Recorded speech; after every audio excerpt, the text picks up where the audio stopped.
अभी मैं रेडी हो रहा था तो मुझे ना एक बात समझ में आई। लाइफ में कंटेंट क्रिएशन को किस हद तक तुम्हें करना चाहिए, और अगर वो तुमसे नहीं हो रहा है, तुम्हारे व्यूज क्यों नहीं आए, उसका कारण क्या है, वो बताता हूँ मैं तुम्हें।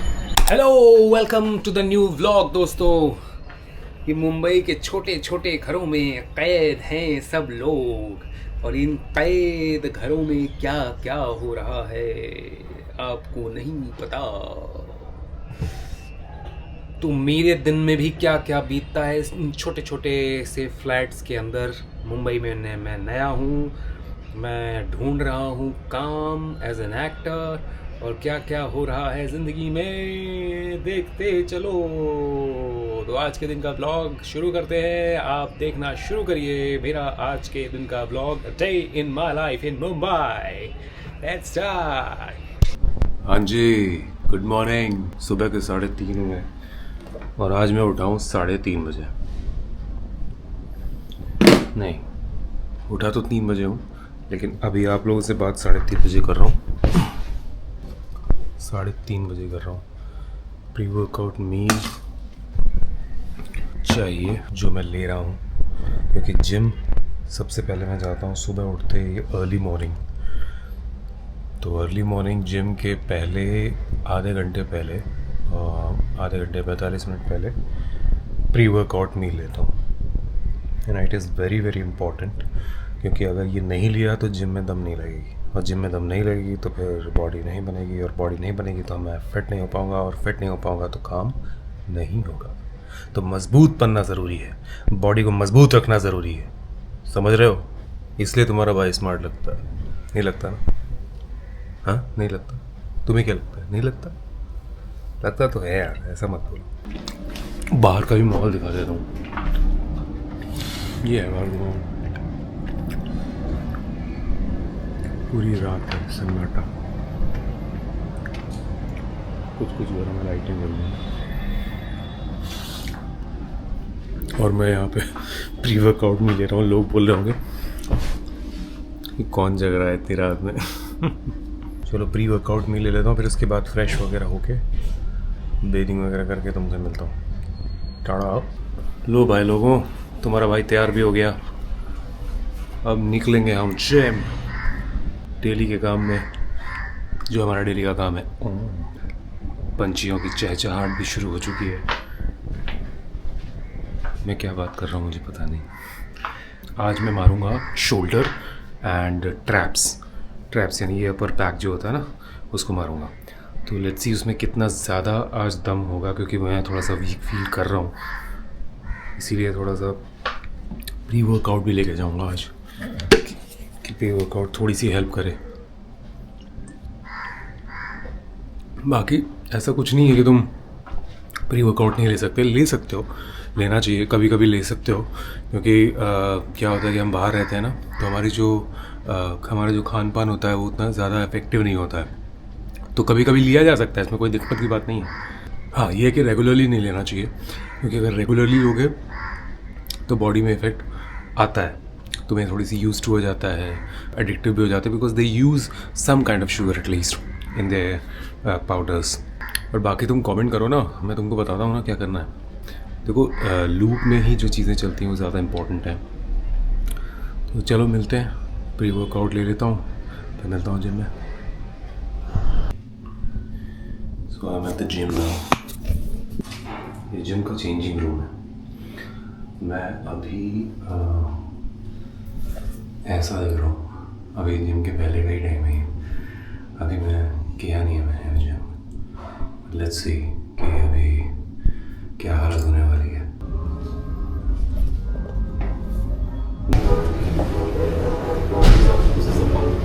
This is the bump, shoulder, and this. Triceps तो तुम्हारे भाई के हैं, क्यों? अब इसमें है क्या कि आज मैं भाई आज का जिम तो हो गया। थोड़ी भीड़ आ गई थी आज, और भीड़ के सामने ना रिकॉर्ड करने में बहुत लोगों के मुंह खुल जाते हैं। कभी कभी किसी जिम में ना ऐसे लोग आ जाते हैं जिनके सामने कुछ भी रिकॉर्ड कर लो ना, उनके तिरछी नजर से लेके जाते हैं। It is not good for me ना। अगर कोई तिरछी नज़रों से देखता है तो ऐसा लगता है यार क्या ही अब तुम्हारे सामने क्या वीडियो बनाया है कि नहीं। तुम्हारे जब हालांकि मैं हर शहर में ऐसा नहीं होता, जिस शहर में मतलब मैं अपने होम टाउन में रहता हूँ तो वहाँ पर कोई दिक्कत नहीं होती है। मैं अगर वीडियो बनाऊँगा या उनसे बातें करूँगा तो उनको कोई प्रॉब्लम नहीं होती। लेकिन कभी कभी मुंबई में, दिल्ली में ऐसा कभी कभी होता है। कुछ लोग ऐसे आते हैं आसपास, देखेंगे तो तिरछी नज़र से, लेकिन अब वीडियो बनाओ तो उनका मुख हो जाता है। ये रहा आज का वर्कआउट कंप्लीट हो गया है। अभी इधर से थोड़ा ट्रैफिक भी बढ़ गया है, मुंबई का ट्रैफिक बढ़ा हुआ है। आज का सनराइज़ हुआ तो नहीं है, लेकिन उजाला हो गया है।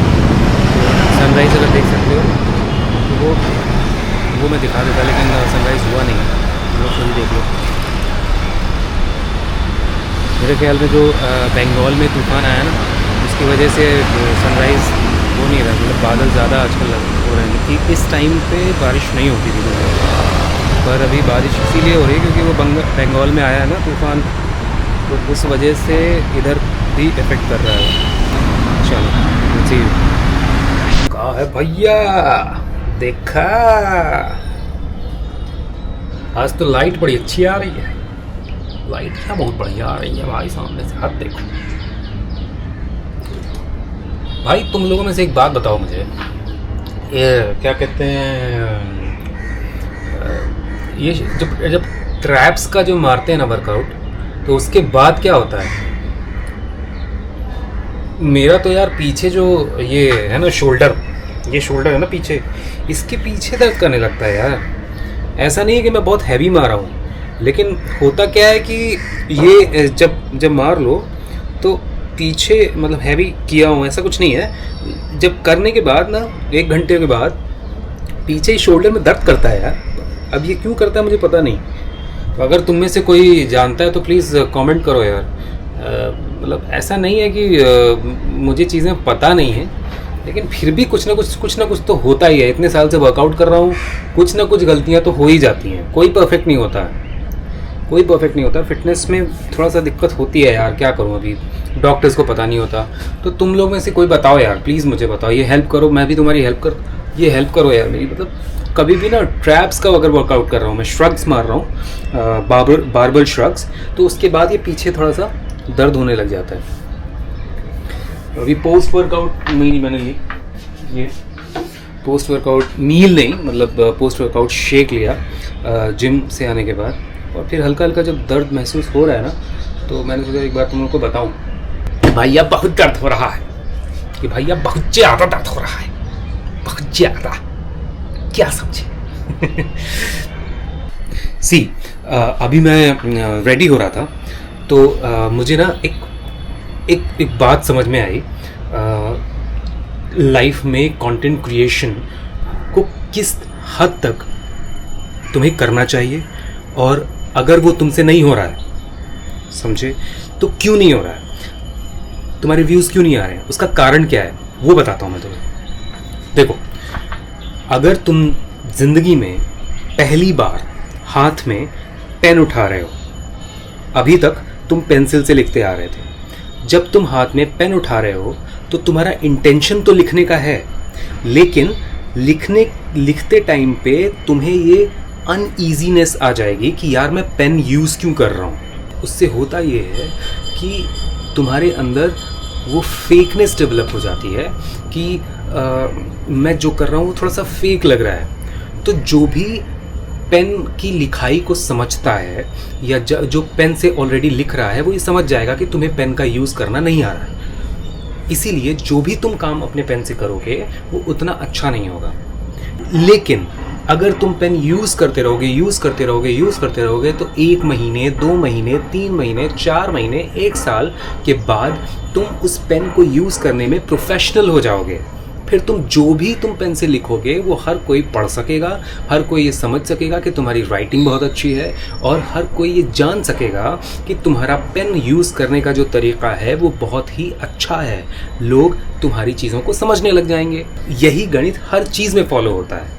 चाहे आप एक्सरसाइज कर रहे हो या कोई भी चीज़, आप चाहे मेंटल कोई चीज़ कर रहे हो चाहे फिजिकल कोई चीज़ कर रहे हो, तो जो तुम काम फिजिकली कर रहे हो उसमें भी यही चीज़ अप्लाई होगी। यूट्यूब का गेम, कंटेंट क्रिएशन का गेम भी उसी तरीके से काम करता है। जब तुमने उसको स्टार्ट किया तो तुम्हें तुरंत थोड़ी ना व्यूज़ मिल जाएंगे। कैसे मिल जाएंगे? क्योंकि तुम उसके यूज टू नहीं हुए हो, अभी तुम वीडियो डालने के यूज टू नहीं हुए हो।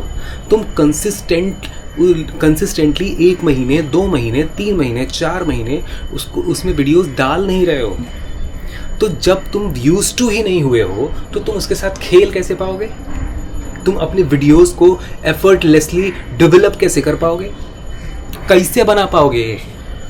और जब तुम उतना अच्छे से खेल नहीं पाओगे अपने वीडियोस के साथ, तो तुम्हारे साथ जनता जुड़ेगी नहीं, क्योंकि उसको ये सबकॉन्शियसली ये महसूस होगा कि ये बंदा तो अभी नया है, ठीक है, ये नया है, ये इसको अभी थोड़ा सा सीखना है, तो मैं इसको फॉलो अभी नहीं कर रहा, मैं इसको सब्सक्राइब नहीं कर रहा, तो मैं बाद में कर लूँगा, लेट हिम डू इट। इसका इंटेंशन अच्छा हो सकता है, इसका कंटेंट अच्छा हो सकता है, तो हो सकता है तुमको व्यूज़ मिल जाए, लेकिन वो तुम्हारे पास आके तुम्हारी कम्युनिटी में ऐड ऑन नहीं होगा, समझे? तो तुम उसको लगे रहो, फिर ऑटोमेटिकली जब तुम फेकली भी लगे रहोगे ना, तुम्हारा मन नहीं कर रहा है कंटेंट बनाने का, फिर भी तुम बना रहे हो, बनाते जाओ, फिर एक समय ऐसा आ जाता है कि तुम एफर्टलेसली कंटेंट बनाने लग जाते हो। और जब एफर्टलेसली कंटेंट बनाने लग जाते हो, तुम उसके साथ खेलने लग जाते हो, और जैसे ही तुम खेलने लग जाते हो, तुम ऐसे वैल्यूएबल वीडियोस क्रिएट करते हो जो लोगों के साथ, जो लोगों को पसंद आते हैं, और फिर वो तुम्हारे साथ ऑटोमेटिकली जुड़ जाते हैं। ये बहुत ही सीधा और सटीक तरीका है किसी भी चीज़ में सफल होने के लिए, चाहे वो कंटेंट क्रिएशन हो, चाहे वो फिजिकल एक्सरसाइज हो, like this. I seeing this fitness, starting में मेरा भी यही हाल था, मैं फेक एक्सरसाइजेस करता था, लेकिन अब मैं यूज टू हो गया हूँ उसका, समझे? यही दिमाग हर जगह फॉलो होता है, यही चीज़ मैं कंटेंट क्रिएशन में भी कर रहा हूँ, और देखना मेरे वीडियोस भी लाखों लोगों तक पहुँचेंगे जब मैं इसका यूज टू हो जाऊँगा, जब मैं इतना अच्छे से बोल पाऊँगा कि तुम तक मेरी बात पहुँच रही हो। आई बात समझ में? तो फॉलो दिस थिंग, और ये बात समझो, और अगर समझ में आ रही है तो फॉलो करो, मुझे भी फॉलो करो, अपने आप को भी फॉलो करो, लग जाओ काम में। मैं तुमसे प्यार करता हूँ, तुम भी मुझसे प्यार करो, हम सब एक दूसरे से प्यार करें, सबकी ग्रोथ होगी। Okay, love you, bye bye.